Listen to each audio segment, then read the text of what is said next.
पाहताय खरा सामना न्यूज, माध्यम डिजिटल, बातमी अस्सल।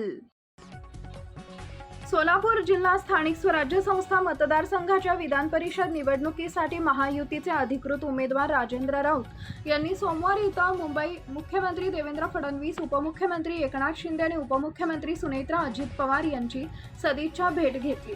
यावेळी महायुतीच्या तिन्ही नेत्यांनी राऊत यांना निवडणुकीसाठी शुभेच्छा देत सोलापूरच्या सर्वांगीण विकासासाठी मार्गदर्शन केले।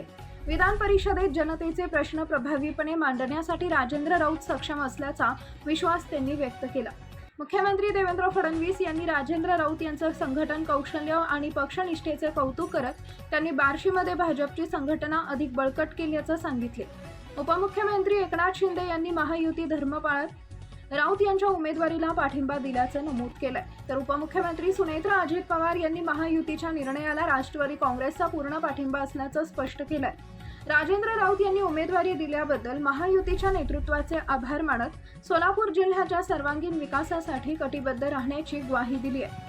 यावेळी ग्रामविकास मंत्री तथा सोलापूर जिल्ह्याचे पालकमंत्री जयकुमार गोरे, शिक्षण मंत्री दादासाहेब भुसे, आमदार सचिन कल्याण शेट्टी, राणा जगजित सिंह पाटील, समाधान अवताडे, बाबासाहेब देशमुख, शहाजी पवार, मंगेश चुटे आदी मान्यवर उपस्थित होते। Subscribe now and press the bell icon. Never miss an update.